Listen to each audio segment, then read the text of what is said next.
Last month, a friend of mine in Dubai mentioned a problem he was suffering from. "David, I earn well, but I can't save," he said. "So I'll ask you this. Imagine you have $1,000 in your pocket right now. How would you use that money? Or would that money change your life?" Most people dismiss it, saying, "Oh, it's just $1,000, and spend it without seeing or thinking about it. As someone who has experienced this firsthand, I can say that when a currency crisis hit my factory at age 30, I had lost $200,000. That night I thought long and hard, picked up a pen and paper, and noted down my expenses. I saw that many of my expenditures were unnecessary. I had come to my senses, but it was too late by then. Today I'm going to talk to you about 12 consumption habits that are destroying your money in 2026. Ask yourself, which of these habits do I have? Chances are you're doing most of what I'll mention, so watch this video to the end. Because these 12 points are causing you to suffer very large losses, and most people aren't even aware of it. 1. Food delivery apps. How often do you order from food delivery apps? You'll probably have your excuse ready. "I only order when I'm tired or have urgent business." So how often does this tiredness visit you? Delivery apps take a 15 to 30% commission on every order, which means higher prices. Research shows that prices on these apps are 25% higher than restaurant prices. Add service fees, delivery fees, surge pricing, and tips, and a $12 meal comes to you at $22. A full 83% markup. Since 2023, apps have also raised their own prices by 8 to 12%. 2 orders a week at $15 extra each. That's $1,560 a year.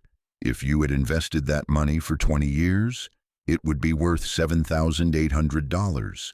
Don't get me wrong, I'm not telling you to be stingy. Just avoid unnecessary spending. You can use these apps when you truly have no time, but don't make it a habit. 2. Brand new cars. When people start earning money, everyone wants to buy a brand new car, but I kept my discipline and didn't buy one. And that decision kept thousands of dollars in my pocket. A new car loses 20% of its value the moment it leaves the dealership.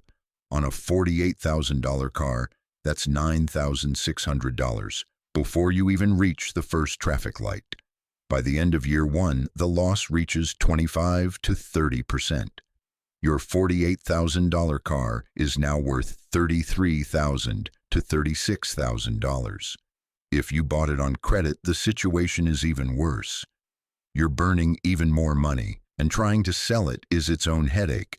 You're practically giving it away. A used car makes more sense. The original owner already absorbed the depreciation. Keep up with maintenance, keep it clean, drive it 3 to 5 years, then sell. Minimize your losses. Here's a real fact. Most successful business people drive cars like Toyota, Honda, and Ford. The median price they pay for those cars is around $30,000. A car is not a status symbol. It's an invention that gets you from point A to point B. I learned this far too late. 3. The weekly restaurant habit. Going to a restaurant once a week and trying new things is wonderful. I'm not against that. But I am against going to a restaurant every day just because you can't answer the question, "What should we cook today?" Since 2019, restaurant prices have risen 35%. A regular burger is $16 to $22. Dinner for 2, including drinks, runs $100 to $140. 5 years ago, the same thing cost $50 to $60. On top of that, portion sizes and service quality have shrunk. The feeling of satisfaction has disappeared. And on top of the cost, it may not be the right choice for your health either. Do you know how restaurants really make their money? Through drinks. A $14 cocktail has $2 worth of ingredients. A $4 soda costs the restaurant 15 cents. A family spending $100 a day spends $36,500 a year. That same family can eat much more cleanly at home for $600 to $1,000 a month, which equals $7,200 to $12,000 a year. You could save $24,500 to $29,300 annually, enough to grow your portfolio and invest in your health. But of course, the choice is yours. 4. The streaming platform stack.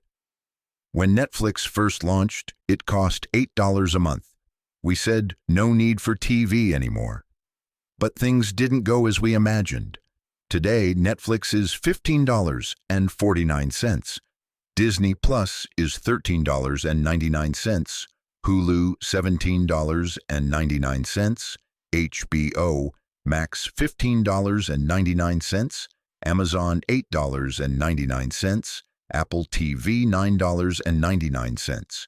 Peacock $7.99.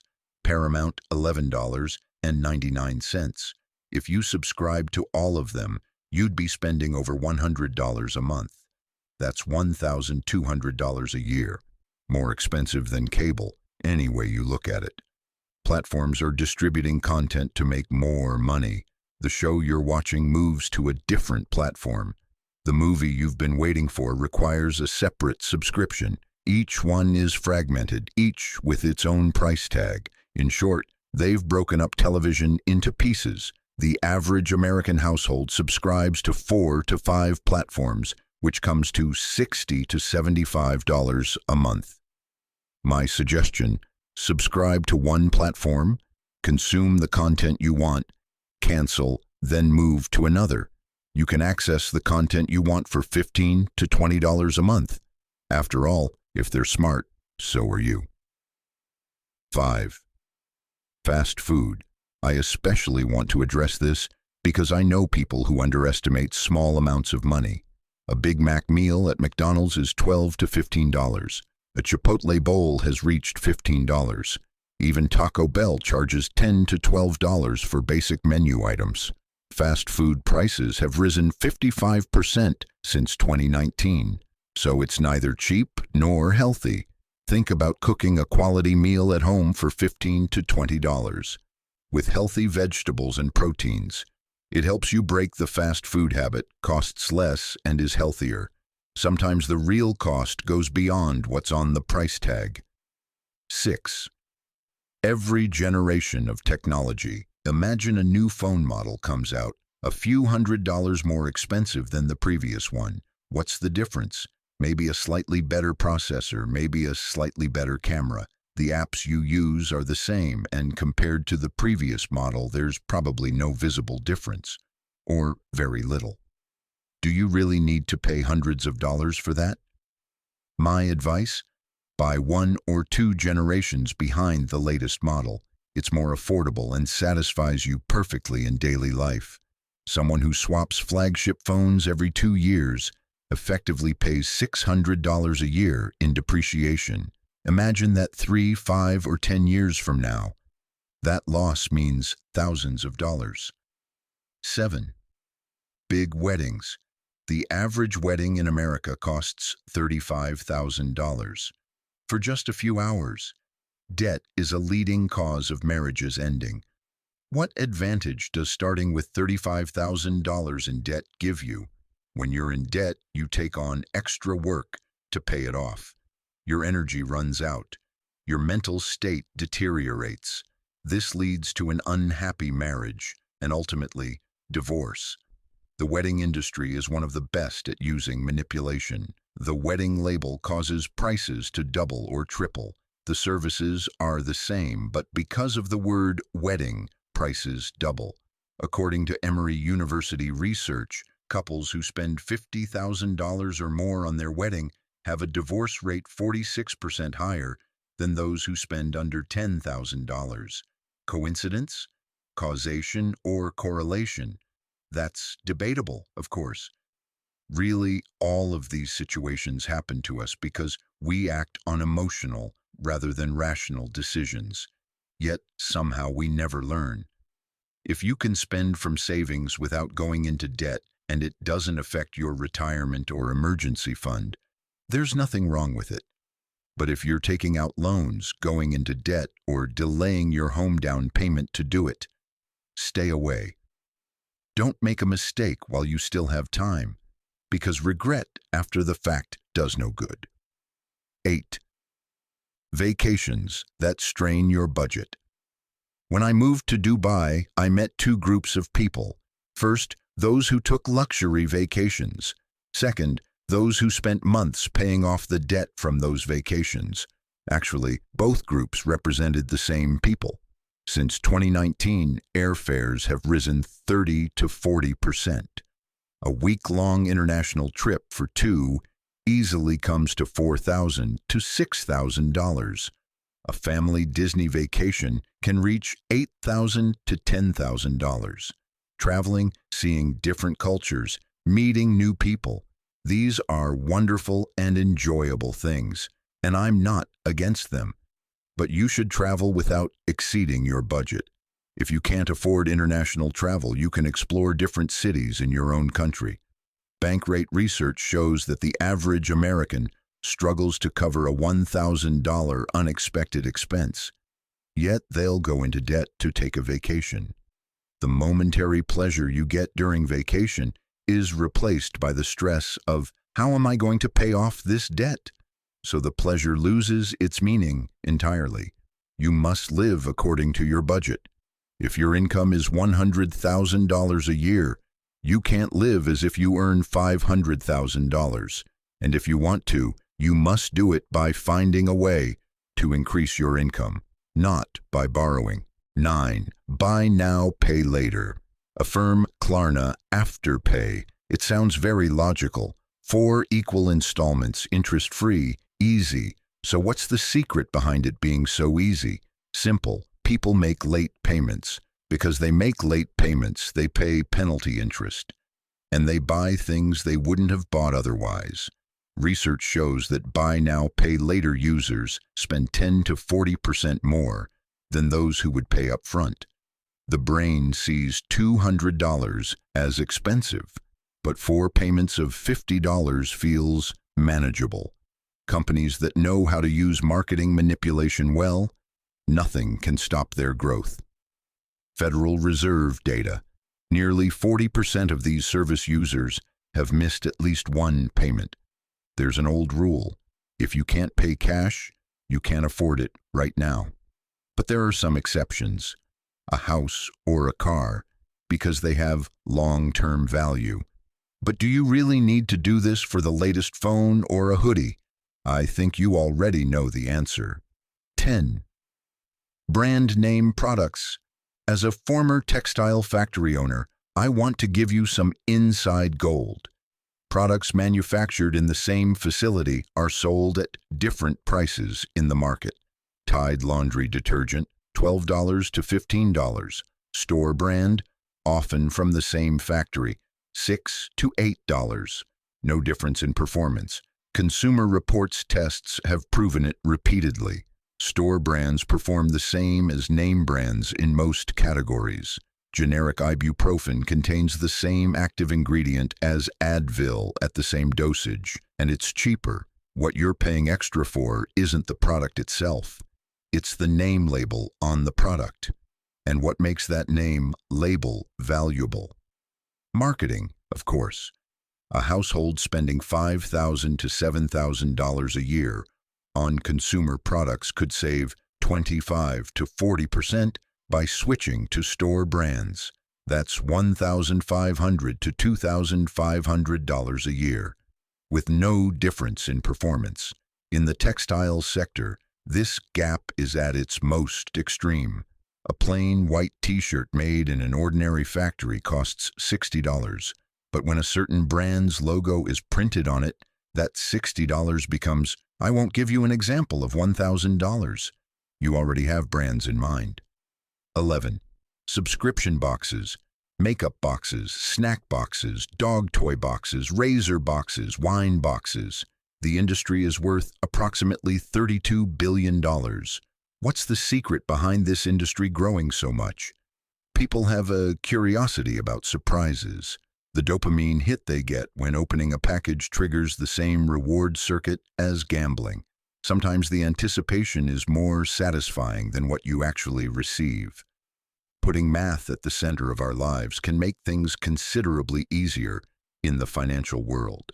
For example, the retail value of items in a $50 box is very low, which is why these companies can profit enormously. You buy it out of curiosity, something you don't want comes out. Then you buy again hoping something good will come. And this vicious cycle continues. Breaking this habit is also quite difficult. Inertia keeps it going. Unopened boxes just sit there while $35 disappears from your credit card. Buying specific products directly is cheaper. If you love surprises, your hand will have to go to your wallet. But consider this entertainment spending, not savings. 12. The daily coffee habit. I saved this for last because it's a habit that looks innocent but is actually very dangerous. A drink at Starbucks can run up to $9. A plain filter coffee starts at $3, and if you want to customize it, it can reach $6 to $7. The cost of making quality coffee at home with good beans is 50 cents, and it rarely even reaches $1. Even if you buy expensive specialty beans, it almost never exceeds $1.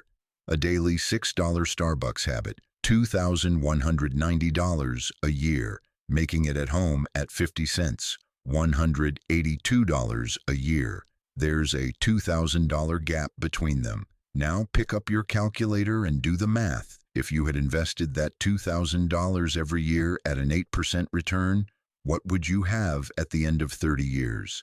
Approximately $245,000. And you don't need to make an incredible effort for this. You just drink your coffee at home instead of out. Coffee shops, restaurants, businesses, they don't sell products. They sell services. Those services are experience, convenience, and social signaling. Now ask yourself, is drinking one Starbucks coffee every day worth sacrificing $245,000? Make your choice accordingly. Final word. If you noticed, the 12 categories I listed share common traits. They are built on convenience, status, psychology, and habit. Prices rise while quality falls because they assume you won't do the math. When the currency crisis took $200,000 from me at age 30, I finally came to my senses. I picked up a pen and paper and wrote down every income and expense, one by one. That was the moment I realized I had dozens of unnecessary expenditures. Remember the question I asked you at the beginning? If you had an extra $1,000 in your pocket, how would it affect your life? If you can't change all the habits on this list, try changing at least a few. In doing so, you'll find that $1,000 sitting in your pocket. The time to choose is now. Do you want your money to work for you or for corporations? The decision is yours.